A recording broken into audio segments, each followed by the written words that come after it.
KPCC തലപ്പത്ത് മാറ്റമുണ്ടാവുന്നതുകൊണ്ട് ഗുണമുണ്ടാകുമോ എന്നുള്ളതാണ് പ്രധാനപ്പെട്ട ചോദ്യം. ഗുണമുണ്ടാകും എന്ന് തന്നെയാണ് എൻ്റെ അഭിപ്രായം. അത് രണ്ട് മൂന്ന് കാര്യങ്ങളുണ്ട്. എന്തുകൊണ്ടാണ് KPCC നേതൃതലത്തിലൊരു മാറ്റം ആഗ്രഹിക്കുന്നത്?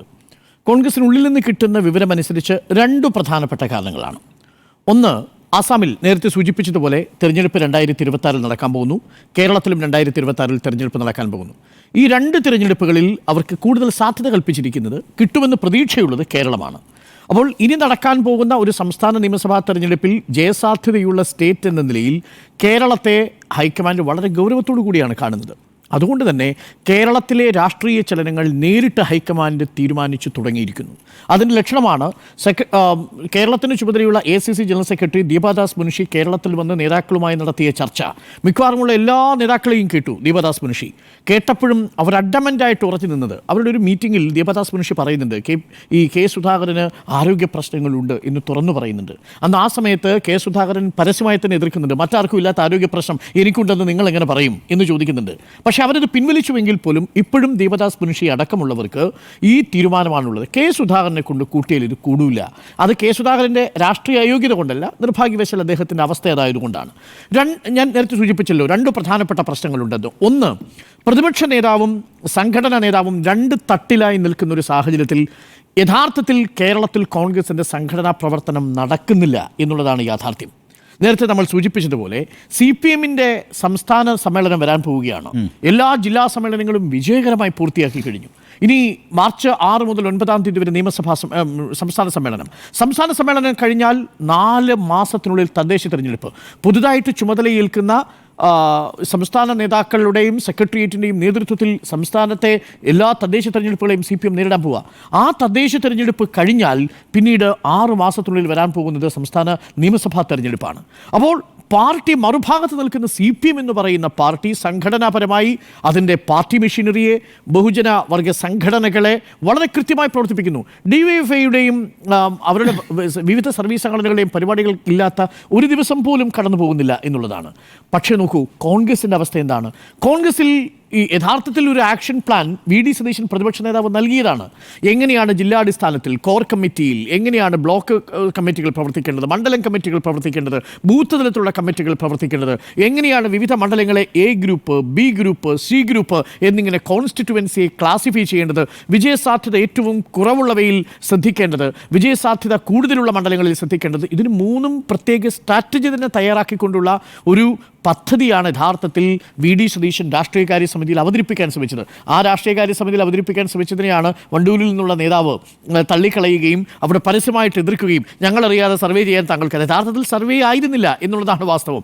അദ്ദേഹം ഒരു പ്ലാൻ കൊടുക്കുകയായിരുന്നു, ഒരു സ്ട്രാറ്റജി കൊടുക്കുകയായിരുന്നു ചെയ്ത്. ആ സ്ട്രാറ്റജിയെ കോൺഗ്രസിനുള്ള രാഷ്ട്രീയകാര്യ സമിതി തള്ളിക്കളഞ്ഞുകൂടി അതിൻ്റെ കാര്യം അവസാനിച്ചു. ഇന്നിപ്പോൾ എല്ലാ ആഴ്ചകളിലും ഈ ജില്ലാക്കിലെ കോർ കമ്മിറ്റി പ്രവർത്തിക്കണം എന്നുള്ളതാണ് ചട്ടം. മണ്ഡലം കമ്മിറ്റി പ്രവർത്തിക്കണം, അടുത്ത ആഴ്ചയിൽ ബൂത്ത് തലത്തിലുള്ള കമ്മിറ്റികൾ പ്രവർത്തിക്കണം. ഇങ്ങനെ ഓരോ കൃത്യമായ കാര്യങ്ങളുണ്ടെങ്കിൽ കേരളത്തിൽ ഒരിടത്തു പോലും അത് ചലിക്കുന്നില്ല. അതായത് സംഘടനാ മെഷീനറി കേരളത്തിൽ ചലിക്കുന്നില്ല എന്നുള്ളത് പകൽ പോലെ വ്യക്തമാണ്. ചില നേതാക്കളുടെ പ്രതികരണം വരുന്നു, ചില ബൈറ്റുകൾ വരുന്നു എന്നതിൽ ഒഴിച്ചു നിർത്തിയാൽ കേരളത്തിൽ കോൺഗ്രസ് ആ അർത്ഥത്തിൽ രാഷ്ട്രീയമായി നിർജീവമാണ് എന്നൊരു തോന്നൽ ഹൈക്കമാൻഡിൽ ഉണ്ടായിട്ടുണ്ട്, ദീപദാസ് മുൻഷിക്ക് ഉണ്ടായിട്ടുണ്ട്. ഇത് ദീപദാസ് മുൻഷിക്ക് മാത്രമല്ല, KC വേണുഗോപാൽ അടക്കമുള്ളവർക്കും ഈ കാര്യം അറിയാം. പക്ഷേ KC വേണുഗോപാൽ താൻ നേരിട്ട് ഈ കാര്യത്തിൽ തീരുമാനമെടുക്കില്ല എന്ന നിലപാടിലാണ്. പകരം അത് നിങ്ങൾ സംസ്ഥാനത്തെ നേതാക്കൾ തീരുമാനിക്കുക, നേതൃമാറ്റം വേണമെന്നാണ് നിങ്ങളുടെ തീരുമാനമെങ്കിൽ ഞങ്ങളത് അംഗീകരിക്കും എന്ന നിലപാടിലാണ് KC വേണുഗോപാൽ. പക്ഷേ ദീപദാസ് മുൻഷി ഈ കാര്യത്തിൽ വളരെ അഡമൻ്റാണ് എന്നാണ് ഞാൻ മനസ്സിലാക്കുന്നത്. കാരണം ഈ നേതാക്കളുമായി ഇങ്ങനെ മുന്നോട്ട് പോയാൽ ഈ തെരഞ്ഞെടുപ്പിനെ നേരിടാൻ കഴിയില്ല എന്നുള്ള കാര്യം വളരെ വളരെ വ്യക്തമായി ദീപദാസ് മുൻഷിക്ക് അറിയാം. അതുകൊണ്ട് തന്നെ ദീപദാസ് മുൻഷി റിപ്പോർട്ട് ചെയ്തതനുസരിച്ചാണ് രണ്ടിടങ്ങളിലും മാറ്റം വരാൻ പോകുന്നത്. കേരളത്തിൽ മാത്രമല്ല കേട്ടോ, ആസാമിലും മാറ്റം വരാൻ പോകുന്നു. അവിടെ ഗൗരവ് ഗൊഗോയിയാണ് കൊണ്ടുവരാൻ പോകുന്നത്. നിലവിൽ അദ്ദേഹം MP ആണ്. ഗൗരവ് ഗൊഗോയിക്കായിരിക്കും ആസാമിൻ്റെ ചുമതല കൊടുക്കാൻ പോകുന്നത്. അങ്ങനെയാണെങ്കിൽ കേരളത്തിലും KPCCയുടെ നേതൃതലത്തിൽ ഒരു മാറ്റം ഉണ്ടാവണം. അതിൽ ഏറ്റവും പ്രധാനപ്പെട്ട ഘടകം ഞാൻ നേരത്തെ സൂചിപ്പിച്ചതാണ്. ഈ ലെജിസ്ലേറ്റീവ് പാർട്ടിയുടെ അഥവാ പ്രതിപക്ഷ നേതാവും ഒപ്പം സംസ്ഥാനത്തെ നേതാവും KPCC അധ്യക്ഷനും ഒരുമിച്ച് പോവാതെ ഈ സംഘടനാ മെഷീനറി പ്രവർത്തിക്കില്ല. അതുകൊണ്ട് എന്താ ചെയ്യാൻ പോകുന്നത്? പ്രതിപക്ഷ നേതാവിന് കൂടി സ്വീകാര്യനായ, ചേർന്ന് പ്രവർത്തിക്കാൻ കഴിവുള്ള നേതാക്കൾ വരുന്നു എന്നുള്ളതാണ് ഒരു പ്രധാനപ്പെട്ട ഘടകം. അത് തീർച്ചയായും കോൺഗ്രസ് പാർട്ടിക്ക് ഗുണം ചെയ്യും എന്ന് തന്നെയാണ് നമ്മുടെ നിലപാട്. കാരണം ഒരൊറ്റ മെഷീനറി ആയിട്ട് പ്രവർത്തിക്കുകയും ആ സംഘടനയെ ഇനിയുള്ള ദിവസങ്ങളിൽ ചലിപ്പിക്കാനും കഴിയണമെന്നുണ്ടെങ്കിൽ പ്രതിപക്ഷ നേതാവിൻ്റെയും സംഘടനാ നേതാവിൻ്റെയും അഥവാ KP സംസ്ഥാന അധ്യക്ഷൻ്റെയും നിലപാടുകൾ തമ്മിൽ ചേർന്ന് പോകേണ്ടതുണ്ട്, അഥവാ ഒരു ടീമായി പ്രവർത്തിക്കേണ്ട സാഹചര്യമുണ്ട് എന്നുള്ളതാണ്. അതാണ് ഒരു പ്രധാനപ്പെട്ട ഘടകം. ഇതൊരു വളരെ പ്രധാനപ്പെട്ട പോയിന്റാണ്. അതുകൊണ്ട് 28 മറ്റന്നാൾ നടക്കാൻ പോകുന്ന ചർച്ചയിൽ പ്രതിപക്ഷ നേതാവ് പങ്കെടുക്കുന്നുണ്ട്, സുധാകരൻ പങ്കെടുക്കുന്നുണ്ട്, മുതിർന്ന KPCC നേതാക്കൾ പങ്കെടുക്കുന്നുണ്ട്.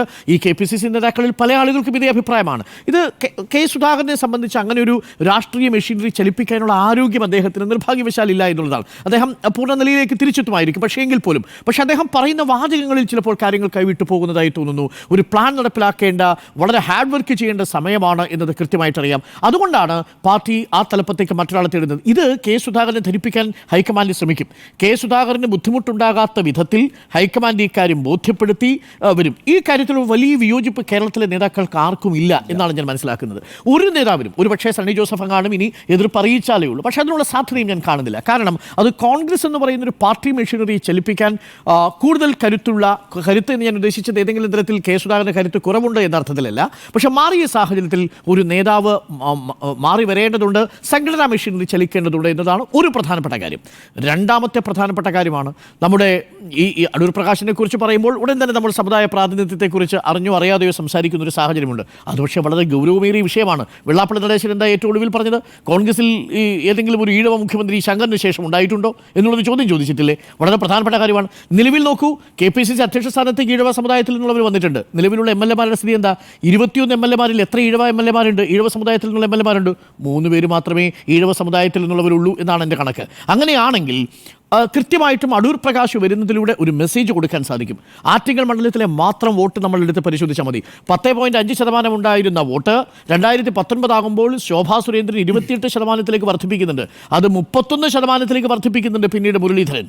അതായത് ആറ്റിങ്ങൽ മണ്ഡലത്തിൽ പോലും ഈഴവ സമുദായത്തിൽ നിന്നുള്ള ഒരു വലിയ ഒഴുക്ക് CPM-ൻ്റെയും അതേപോലെ കോൺഗ്രസിൻ്റെയും ഭാഗത്തു നിന്നുണ്ടായിട്ടുണ്ട്. അതിന് ഏറ്റവും വലിയ ഡാമേജ് ഉണ്ടായിരിക്കുന്നത് നിർഭാഗ്യവശാൽ കോൺഗ്രസിനാണ് എന്ന് നമുക്ക് പറയേണ്ടി വരും. അത് ആലപ്പുഴയിലും അതേ പ്രതിഭാസം ആവർത്തിക്കുന്നുണ്ട്. കേരളമുടനീളം ആ പ്രതിഭാസം ആവർത്തിക്കുന്നുണ്ട്. 11 ഇടങ്ങളിൽ BJP 1ാം സ്ഥാനത്തെത്തുമ്പോൾ ഈഴവ സമുദായത്തിൻ്റെ പ്രാതിനിധ്യം BJP വോട്ടിൽ കാണാൻ കഴിയും. അതിനെ അവഗണിക്കാൻ കഴിയില്ല. അപ്പോൾ അതുകൊണ്ട് BJPക്ക് കോൺഗ്രസിൻ്റെ ഒരു പരമ്പരാഗത വോട്ട് ബാങ്കുകളെ ചേർത്ത് നിർത്തുന്നതിനോടൊപ്പം ഈ ഈഴവ കമ്മ്യൂണിറ്റി വോട്ടുകൾ നഷ്ടപ്പെടാതിരിക്കുക എന്നൊരു പ്രധാനപ്പെട്ട ടേക്കാണ്. ബെന്നി ബെഹനാൻ നല്ലൊരു ടേക്കാണ്. പക്ഷേ ഞാൻ മനസ്സിലാക്കുന്നത് ആത്യന്തികമായി ഇപ്പോൾ എത്തിച്ചേർന്നിരിക്കുന്നത് അടൂർ പ്രകാശിലേക്കാണ്. അതിന് 3 കാരണങ്ങളുണ്ടെന്നാണ് മനസ്സിലാക്കുന്നത്. ഒന്ന്, അടൂർ പ്രകാശിന് മറ്റെല്ലാ നേതാക്കളുമായിട്ടും ഒരു സൗമ്യ സൗഹൃദമുണ്ട്. അത് ബെന്നി ബെഹനാനുമുണ്ട് എങ്കിൽ പോലും അടൂർ പ്രകാശ് ആ അർത്ഥത്തിൽ ഒരു സീസൺഡ് ആയ പൊളിറ്റീഷ്യനാണ്. ബെന്നി ബെഹനാനും അതുപോലെ തന്നെ. നോക്കൂ, കോന്നി പോലൊരു മണ്ഡലത്തെ 23 തവണ 23 വർഷം പ്രതിനിധീകരിക്കുകയും ആറ്റിങ്ങൽ മണ്ഡലത്തിലേക്ക് എത്തുമ്പോൾ വിജയസാധ്യതയില്ല എന്ന് നമ്മൾ പറഞ്ഞ പല ഘട്ടങ്ങളിലും വളരെ കൃത്യമായ പോൾ മാനേജ്മെൻറ്റോടുകൂടി തിരിച്ചു വരാൻ കഴിയുകയും ചെയ്തൊരു പോൾ മാനേജർ കൂടിയാണ് അടൂർ പ്രകാശ്. അതുകൊണ്ട് ഈ വരാൻ പോകുന്നത് തിരഞ്ഞെടുപ്പിൻ്റെ കാലമാണല്ലോ. ഈ തദ്ദേശ തിരഞ്ഞെടുപ്പുകൾ ചിട്ടയായിട്ട് ക്രമീകരിക്കണം, പോൾ മാനേജ് ചെയ്യണം ഓരോ സ്ഥലങ്ങളിലും. അതേപോലെ നിയമസഭകളിലേക്കുള്ള സീറ്റ് വിഭജനമടക്കം പല ഘടകങ്ങൾ ചിന്തിക്കണം. ഇതെല്ലാം കൃത്യമായി തലപ്പത്തിരുന്ന് ചിന്തിക്കാൻ കഴിയുന്ന ഒരു പോൾ മാനേജറെ പാർട്ടിക്ക് ആവശ്യമുണ്ട് എന്നുള്ളതാണ് രണ്ടാമത്തെ ഒരു പ്രധാനപ്പെട്ട ടേക്ക് എന്ന് പറയുന്നത്. മൂന്നാമത്തത്, അദ്ദേഹം എല്ലാ നേതാക്കളുമായിട്ടും വളരെ കൃത്യമായി സൗഹൃദം സ്ഥാപിക്കുന്നു എന്ന് മാത്രമല്ല മറ്റെല്ലാ സമുദായ നേതാക്കളുമായിട്ടും സൗഹൃദമുള്ള ആളാണ് അടൂർ പ്രകാശ് എന്നുള്ളത്. ഹൈക്കമാൻഡിൽ ഇപ്പോൾ KC വേണുഗോപാലുമായിട്ട് അടുത്ത ബന്ധമാണ്. പ്രതിപക്ഷ നേതാവ് രമേശ് ചെന്നിത്തലയുമായിട്ട് അടുത്ത ബന്ധമാണ്. അതേപോലെ VD സതീശനുമായിട്ട് നല്ല ബന്ധമാണ്. രമേശ് ചെന്നിത്തലയുമായിട്ട് നല്ല ബന്ധമാണ്. അപ്പോൾ അദ്ദേഹം വരുമ്പോൾ സ്വാഭാവികമായും എതിർപ്പുണ്ടാവാനുള്ള സാധ്യതയില്ല എന്ന് തന്നെയാണ് നമ്മളും കാണുന്നത്. ബെന്നി ബെഹനാനെ സംബന്ധിച്ച് ഉമ്മൻചാണ്ടിക്ക് ശേഷം AK ആന്റണിക്ക് ശേഷം അഥവാ ക്രിസ്ത്യൻ സഭാ നേതൃത്വവുമായിട്ട് അടുത്ത് നിൽക്കുന്ന ഒരു നേതാവെന്ന പരിഗണനയുണ്ട്. അദ്ദേഹം കൃത്യമായിട്ടും അടൂർ പ്രകാശിനോടൊപ്പം റൈറ്റ് ഹാൻഡായി ഈ തെരഞ്ഞെടുപ്പിനെ നേരിടാൻ കേരളത്തിൽ തന്നെ ഉണ്ടാവും എന്നതും എനിക്ക് ഉറപ്പാണ്. കോൺഗ്രസ് ഒരു പക്ഷേ അതെങ്ങനെയാണ് ഇനി വരാൻ പോകുന്നത് നമുക്കറിയില്ല. മറ്റൊരു പ്രധാനപ്പെട്ട കാര്യം, ഈ പുനഃസംഘടനയ്ക്കൊപ്പം തന്നെ മറ്റൊരു ചർച്ച കൂടി നടക്കുന്നുണ്ട്. അതിലേറ്റവും പ്രധാനപ്പെട്ടത് ഈ ഒരു ജംബോ കമ്മിറ്റി വേണോ എന്നുള്ളൊരു ചർച്ചയാണ്. നിലവിൽ 21 ജനറൽ സെക്രട്ടറിമാരാണുള്ളത്. അവർക്ക് 42 സെക്രട്ടറിമാരെ കൂടി കൊടുത്തുകൊണ്ട് ഇത് പ്രവർത്തിപ്പിക്കണം എന്നുള്ളതാണ് പാർട്ടിയിലെ ആവശ്യം. എന്നാൽ അതല്ല, മുല്ലപ്പള്ളിയുടെയൊക്കെ കാലത്തെ പോലെ വലിയ ജംബോ കമ്മിറ്റി കൊടുത്ത് അക്കോമഡേറ്റീവ് പൊളിറ്റിക്സ് വേണ്ട എന്ന നിലപാടിലാണ് ദീപാദാസ് മുൻഷി ഹൈക്കമാൻഡും. അതുകൊണ്ടാണ് ഇപ്പോൾ ഈ തീരുമാനമെടുത്തില്ലെങ്കിൽ ഇനി ഈ തീരുമാനമെടുക്കേണ്ട ആവശ്യമില്ല എന്ന നിലപാടിലേക്ക് എത്തുന്നതും കേരളത്തിലും അസാമിലും ആ അർത്ഥത്തിൽ നേതൃമാറ്റം വരുന്നതും. അത് ഏതെങ്കിലും തരത്തിൽ KA സുധാകരനെ ഒരു ഈഗോ ഹട്ടി എന്ന തരത്തിലുള്ള അദ്ദേഹത്തിൻ്റെ ഒരു ദൗർബല്യം ചൂണ്ടിക്കാണിച്ചുകൊണ്ടല്ല, പക്ഷേ ഒരു മാറ്റം ആവശ്യമാണ് എന്ന് തിരിച്ചറിഞ്ഞുകൊണ്ടാണ് ഹൈക്കമാൻഡ് ഇത് ചെയ്യാൻ പോകുന്നത്. അങ്ങനെയാണ് ശരിയാണെങ്കിൽ അടൂർ പ്രകാശ് താമസിയാതെ KPCCയുടെ തലപ്പത്തേക്ക് എത്താൻ പോകുന്നു എന്ന് തന്നെയാണ് നമ്മൾ മനസ്സിലാക്കുന്നത്. അങ്ങനെ വരുമ്പോൾ പ്രതിപക്ഷ നേതാവും KPCC അധ്യക്ഷനും തമ്മിലുള്ള ഒരു കെമിസ്ട്രി അത് കൂടുതൽ കൃത്യമായിട്ട് ഉപയോഗപ്പെടുത്താൻ കഴിയുമെന്ന് ദീപദാസ് മുൻഷി കരുതുന്നു. പക്ഷേ ഇക്കാര്യത്തിൽ കേരളത്തിലെ കോൺഗ്രസിലെ ചില നേതാക്കൾക്ക് ഒരു അതൃപ്തിയുണ്ട്. എന്താണെന്ന് വെച്ചാൽ കേരളത്തിലെ കാര്യങ്ങൾ തീരുമാനിക്കുന്നത് ഡൽഹിയിൽ നിന്നാണ് എന്ന നിലയിലേക്ക് കാര്യങ്ങൾ മാറുന്നുണ്ട്. ദീപദാസ് മുൻഷിയുടെ കേരളത്തിലെ സജീവ സാന്നിധ്യം ചില മുതിർന്ന കോൺഗ്രസ് നേതാക്കൾക്ക് അതൃപ്തി ഉണ്ടാക്കിയിട്ടുണ്ട് എന്നാണ് നമ്മൾ അവരുമായി സംസാരിക്കുമ്പോൾ മനസ്സിലാക്കാൻ കഴിയുന്നത്. പക്ഷേ നിവൃത്തിയില്ല. കേരളത്തിൽ കോൺഗ്രസിനെ ചലിപ്പിച്ച മതിയാവൂ. ഹൈക്കമാൻഡ് കേരളത്തിൽ ഇന്ത്യയിൽ ഏറ്റവും കൂടുതൽ പോസിബിലിറ്റി കാണുന്ന ഒരു സ്റ്റേറ്റ് എന്ന നിലയിൽ വളരെ പ്രധാനപ്പെട്ട കാര്യമാണ്. ഒരു കാര്യം കൂടി പറഞ്ഞ് അവസാനിപ്പിക്കാം. രാഹുൽ ഗാന്ധി കേരളത്തിലെ വേറൊരു തരത്തിലുള്ള ഇക്വേഷൻ രൂപപ്പെട്ടിട്ടുണ്ടെന്നാണ് ഞാൻ മനസ്സിലാക്കിയത് ചില നേതാക്കളുമായിട്ട് സംസാരിച്ചപ്പോൾ. അതായത് ഈ MP-മാരെല്ലാവരും കൂടി വളരെ യൂണിറ്റിയോട് കൂടി ഒരുമിച്ച് നിൽക്കുന്നുണ്ട്. കേരളത്തിൽ നിന്ന് പോയ 19 MP-മാരും നേരിട്ട്, അതിൽ തന്നെ ഈ കോൺഗ്രസിലെ MP-മാർ രാഹുൽ ഗാന്ധിയുമായിട്ട് നിരന്തരം സംഭാഷണങ്ങൾ നടത്തുകയും നിരന്തരം തീരുമാനങ്ങൾ എടുക്കുകയും ചെയ്യുന്നു എന്നുള്ളത് കേരളത്തിൽ ചില നേതാക്കൾക്ക് ആശങ്ക ഉണ്ടാക്കിയിട്ടുണ്ട്. അങ്ങനൊരു വേറൊരു രാഷ്ട്രീയ പ്രതിഭാസം കൂടി സംഭവിക്കുന്നുണ്ട് എന്നുള്ളതാണ്. പക്ഷേ ഇതിനിടയ്ക്ക് അടൂർ പ്രകാശ് വരാനുള്ള സാധ്യത തെളിയുന്നു എന്ന് തന്നെയാണ് ഞാൻ മനസ്സിലാക്കുന്നത്.